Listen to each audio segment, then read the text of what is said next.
The Singapore Red Cross is helping vulnerable groups in Ukraine tide over the harsh winter this holiday season. Now, it has set up 10 modular homes, which are designed by Singapore architects to withstand the cold and other shocks. The SRC is also helping to pay for the cost of generators and fuel to power 3 care centres known as lighthouses. Now, these are places for people to charge their phones and devices and also pick up food packs, clean water and other basic necessities. And for more on this, we have Benjamin William, the CEO of Singapore Red Cross. Well, thanks very much for joining us, Benjamin. So let's help us understand a little bit more about these modular homes. They sound really sturdy. I mean, Ukraine is going through sub-zero temperatures now in the midst of winter. So tell us a little bit more about these homes, how they are set up, and where do you decide where to set them up? Okay. Thank you very much for having me on the show. So what we have been focusing on more recently has been because of the winter setting in.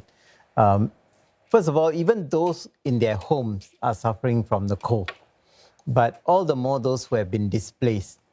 So we decided to focus on the displaced persons, and we came across a young Singapore couple who are architects who have put their business on hold in Singapore and gone to Ukraine to build these modular homes.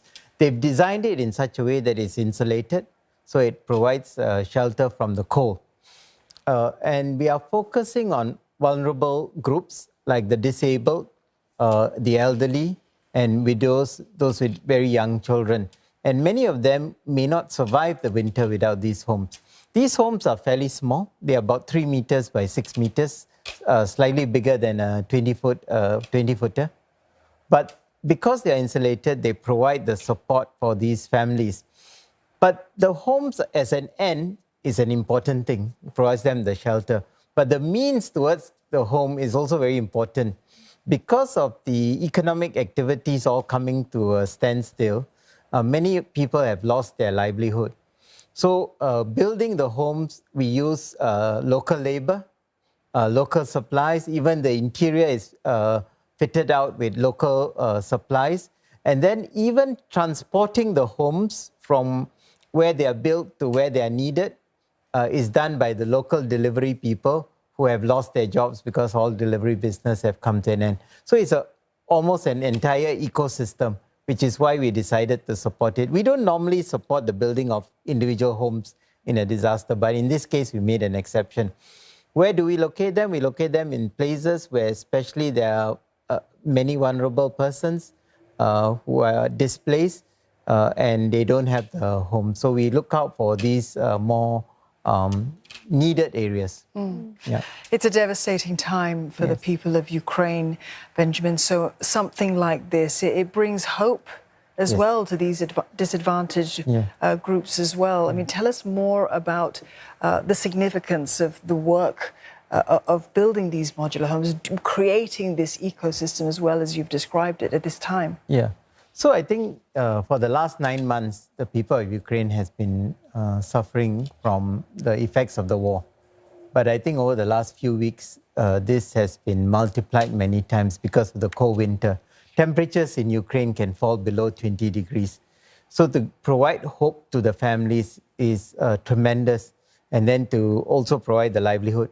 But besides that, I think the other important aspect of this project, which is the modular homes and the lighthouses, is while the modular homes focuses on families, the lighthouses focuses on groups of displaced persons.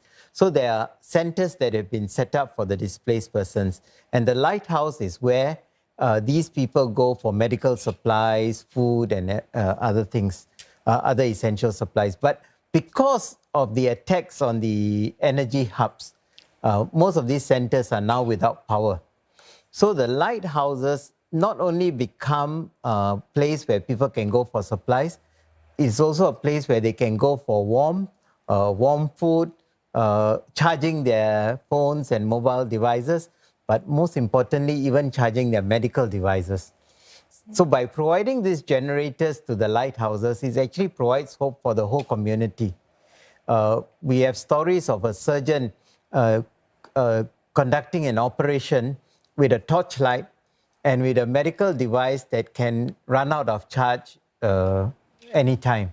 So I think this really provides some sort of hope. It's a small drop in the bucket, but we are encouraged that it helps the communities that are undergoing a lot of suffering. Really, it's a wonderful thing you're doing, especially this time of the year when it's freezing cold in Ukraine, with still in the midst of the war. Well, we've got so much to talk about, but unfortunately, we'll have to leave things as that. But thanks so much, Benjamin, for coming in at this ungodly hour, I would say. Benjamin William, the CEO of Singapore Red Cross. Thank you for having me.